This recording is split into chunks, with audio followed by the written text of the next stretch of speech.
ಸ್ನೇಹಿತರೆ, ನಿನ್ನೆ ಒಂದು ಕೌನ್ಸಿಲಿಂಗ್ ಮಾಡಬೇಕಾದ್ರೆ ಒಂದು ಸ್ಟೋರಿನ ಕೇಳಿದೆ ನಾನು. ಡೈಲಿ ಒಬ್ಬರು ಕಾಲ್ ಮಾಡ್ತಿರ್ತಾರೆ ಕೌನ್ಸಿಲಿಂಗ್ ಪರ್ಪಸ್. ಏನು ಸ್ಟೋರಿ ಅಂದರೆ, ಲವ್ ಮಾಡಿ ಮದುವೆ ಆಗಿದ್ದಾರೆ ಹುಡುಗಿ. ಲವ್ ಮಾಡಿ ಮದುವೆ ಆಗಿ ಹತ್ತತ್ರ ಒಂದು 10-15 ವರ್ಷ ಸಂಸಾರ ಮಾಡ್ಕೊಂಬಂದಿದ್ದಾರೆ, ಚೆನ್ನಾಗಿದ್ದಾರೆ. ಬಟ್ ಈಗ ಹುಡುಗ ಇನ್ನೊಂದು ಅಫೇರ್ ಒಟ್ಟಿಗೆ ಮೂವ್ ಆನ್ ಆಗ್ತಿದ್ದಾನೆ. ಹುಡುಗಿಗೆ ಸಮಯ ಕೊಡ್ತಿಲ್ಲ, ಆ ಮಕ್ಳಿಗೆ ತಂದೆಯಾಗಿಡ್ತಾ ಇಲ್ಲ, ಏನೂ ಇಲ್ಲ. ಯಾರೋ ಇನ್ನೊಬ್ಬರಿಗೆ ಅಫೇರ್ ಇಟ್ಕೊಂಡಿದ್ದಾರೆ, ಅವ್ರು ಏನು ಕೇಳ್ತಾರೆ ಅವ್ರು ಸಮಯ ಕೊಡೋದು, ದುಡ್ಡು ಕೊಡೋದು ಎಲ್ಲನೂ ಕೊಡ್ತಾ ಇದ್ದಾರೆ.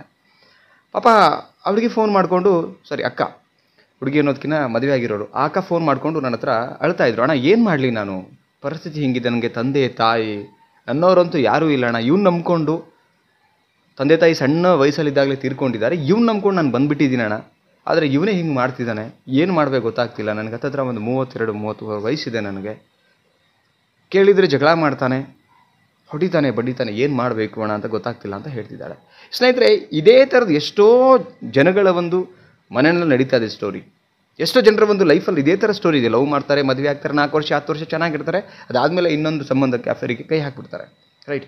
ಈಗ ನಾನು ಹೆಣ್ಮಕ್ಳಿಗೆ ಸಜೆಸ್ಟ್ ಮಾಡ್ತೀನಿ ಏನು ಅಂತ ಹೇಳಿದ್ರೆ, ನೋಡಿ, ನಾನು ಲಾಸ್ಟ್ ವಿಡಿಯೋದಲ್ಲೂ ಕೂಡ ಹೇಳಿದ್ದೀನಿ, ಗಂಡ ಇರಬೇಕಾದ್ರೆ ಬದುಕನ್ನು ಕಟ್ಕೊಳ್ಳೋಕೆ ಏನಾದ್ರು ಮಾಡಿ, ಹೀಗೆ ನನ್ನ ಲೈಫ್ ಇರುತ್ತೆ, ಇದೇ ಸ್ಟೇಬಲಲ್ಲಿ ಹೋಗುತ್ತೆ ಅಂದ್ಕೊಂಡು ದಯವಿಟ್ಟು ಕುತ್ಕೊಬೇಡಿ. ಇವತ್ತು ಎಷ್ಟೋ ಹೆಣ್ಮಕ್ಳಿಗೆ ನಾನು ಕೌನ್ಸಿಲಿಂಗ್ ಮಾಡಬೇಕಾದ್ರೆ ಅದೇ ಹೇಳ್ತೀನಿ, ಫಸ್ಟು ಆರೋಗ್ಯ, ಎರಡನೇದು ಸೋರ್ಸ್ ಆಫ್ ಇನ್ಕಮನ್ನು ನೋಡ್ಕೊಳ್ಳಿ ಅಂತೇಳಿ. ಅಂದರೆ ಕೆಟ್ಟ ರೀತಿಯಲ್ಲಿ ಅಂತ ನಾನು ಹೇಳ್ತಿಲ್ಲ. ಏನಕ್ಕೆ ಅಂತ ಹೇಳಿದ್ರೆ, ನೋಡಿ, ಈಗ 15 ವರ್ಷ ಸಂಸಾರ ಮಾಡಿದ್ದಾರೆ, ಲವ್ ಮಾಡಿಕೊಂಡು, ತಂದೆ ತಾಯಿ ಯಾರಿಲ್ಲ ಪಾಪ ಈ ಹುಡುಗಿಗೆ, ಬಂದುಬಿಟ್ಟಿದ್ದಾಳೆ. ರೈಟ್.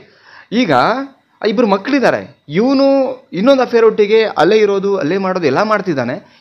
ಪಾಪ ಈ ಹುಡುಗಿ ಪರಿಸ್ಥಿತಿ ಏನು, ಆ ಮಕ್ಕಳ ಪರಿಸ್ಥಿತಿ ಏನು, ಯಾರು ನೋಡಬೇಕು? ಸಡನ್ಲಿ ಒಂದೊತ್ತು ಊಟ ಮಾಡೋಕ್ಕೂ ಕಷ್ಟ ಆಗ್ತಿದೆ ಪಾಪ ಅವರಿಗೆ. ಆಯಿತಾ? ಅದಕ್ಕೆ ನನ್ನ ಅಕ್ಕ ತಂಗಿಯರಿಗೆ ಎಲ್ರಿಗೂ ಹೇಳ್ಕೊಳ್ತಿದ್ದೀನಿ ನಾನು. ಇವನ್ ಅದೇ ಪ್ಲೇಸಲ್ಲಿ ನನ್ನ ಸ್ವಂತ ಅಕ್ಕಾದ್ರೂ ಅದೇ ನಾನು ಹೇಳ್ತಿರೋದು. ಏನಂತ ಹೇಳಿದ್ರೆ, ನೀವು ದುಡಿಮೆ ಮಾಡೋಕ್ಕೆ ಶುರು ಮಾಡಿ. ಯಾಕೆಂದರೆ ಈ ಲೈಫಲ್ಲಿ ನಮಗೆ ಹಣ ಎಷ್ಟು ಮುಖ್ಯ ಇದೆ ಅಂತ ಹೇಳಿದ್ರೆ, ಹಣನೇ ಎಲ್ಲ ಅಲ್ಲ ನಾನು ಹೇಳ್ತಿರೋದು, ಮುಖ್ಯ ಅದು ನಮ್ಮ ಜೀವನದಲ್ಲಿ ಎಷ್ಟು ಮುಖ್ಯ ಪಾತ್ರ ನಿರ್ವಹಿಸುತ್ತೆ ಅಂತ ಹೇಳಿದ್ರೆ, ಈ ಒಂದು ಬಾಡಿ ಒಳಗಡೆ ಬ್ಲಡ್ ಎಷ್ಟು ಇಂಪಾರ್ಟೆಂಟ್ ಇದೆಯೋ ಅಷ್ಟೇ ಇಂಪಾರ್ಟೆಂಟ್ ಹಣ ಇದೆ. ವಯಸ್ಸಿದ್ದಾಗ, ಒಂದು ಆರೋಗ್ಯ ಚೆನ್ನಾಗಿದ್ದಾಗ ಮನೇಲಿ ಇದ್ಕೊಂಡೆ ಹಣ ಸಂಪಾದನೆ ಮಾಡೋಕ್ಕೆ ಪ್ಲ್ಯಾನ್ ಮಾಡಿ. ಯಾಕೆ ಅಂತ ಹೇಳಿದ್ರೆ, ಯಾವಾಗ ನಿಮ್ಮ ಜೊತೆಗಿರೋರು ನಿಮ್ಮನ್ನು ಕೈ ಕೊಟ್ಟು ಹೋಗ್ತಾರೆ ಗೊತ್ತಿಲ್ಲ.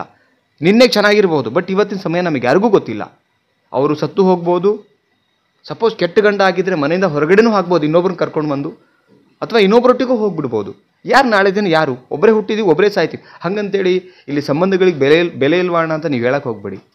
ಬಟ್ ಸಂಬಂಧಗಳಿಗೆ ಬೆಲೆ ಇದೆ. ಬಟ್ ಯಾವ ಸಂಬಂಧ, ಯಾವ ವ್ಯಕ್ತಿ ಯಾವಾಗ ಕೈ ಕೊಡ್ತಾನೆ ಗೊತ್ತಾಗಲ್ಲ.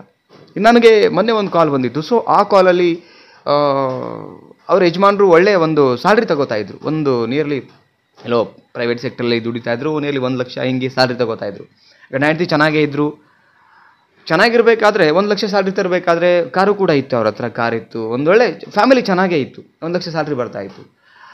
ಸೊ ಗಂಡನಿಗೆ ಸಡನ್ನಾಗಿ ಏನೋ ಪ್ರಾಬ್ಲಮ್ ಆಗಿ ಸಮಸ್ಯೆ ಆಗಿ ಡೆತ್ ಆಗ್ತಾನೆ. 2 ಮಕ್ಕಳು, ಸಣ್ಣ ಮಕ್ಕಳಿದ್ದಾರೆ, ಮದುವೆ ಆಗಿ ಒಂದು 3-4 ವರ್ಷ ಆಗಿರುತ್ತೆ ಅಷ್ಟೇ. ಬಟ್ ಬ್ಯಾಂಕ್ ಬ್ಯಾಲೆನ್ಸ್ ಅಂತ ಸೇವ್ ಮಾಡಿಲ್ಲ, ಹೆಂಡತಿಗೆ ಅಂತ ಏನೂ ಸೇವ್ ಮಾಡಿಲ್ಲ. ಹೆಂಡತಿನೂ ಕೂಡ ಹಿಂಗೆ ಇರುತ್ತೆ ಲೈಫ್ ಅಂದ್ಕೊಂಡು ಹಾಗೆ ಮೂವ್ ಆನ್ ಆಗಿದ್ದಾಳೆ.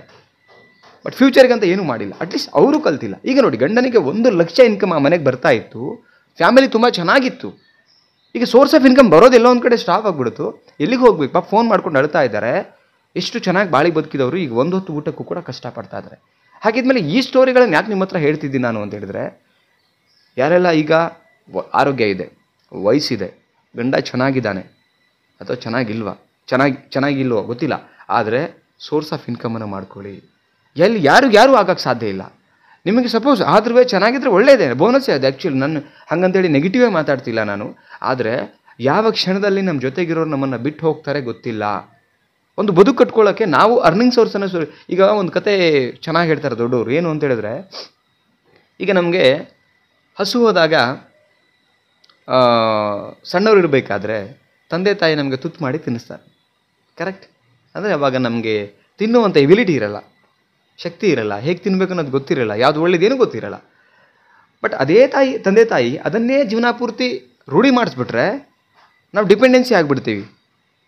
ಏನು ಹೇಳ್ತಿದ್ದೀನಿ, ಅವ್ರು ನಮಗೆ ತಿನ್ನೋದನ್ನು ರೂಢಿ ಮಾಡಿಸ್ಯಾರೆ, ನಮ್ಗೆ ತಿನ್ನೋದನ್ನೇ ಹೇಳ್ಕೊಟ್ಟಿಲ್ಲ ಅಥವಾ ನಾವು ಕಲ್ತಿಲ್ಲ ಅಂತ ಹೇಳಿದ್ರೆ ಅವ್ರು ಇರೋ ಗಂಟೆ ತಿನ್ನಿಸ್ತಾರೆ, ಅಥವಾ ಡೈಲಿನೂ ಕೂಡ 3 ಹೊತ್ತು ತಿನ್ನಿಸೋಕ್ಕಾಗಲ್ಲ ಕೂರಿಸ್ಕೊಂಡು. ಕರೆಕ್ಟ್? ನಾವು ಕತ್ತಿಲ್ಲ ಅಂತ ಹೇಳಿದ್ರೆ ಅವ್ರ ಮೇಲೆ ಡಿಪೆಂಡೆನ್ಸಿ ಆಗಬೇಕಾಗತ್ತೆ.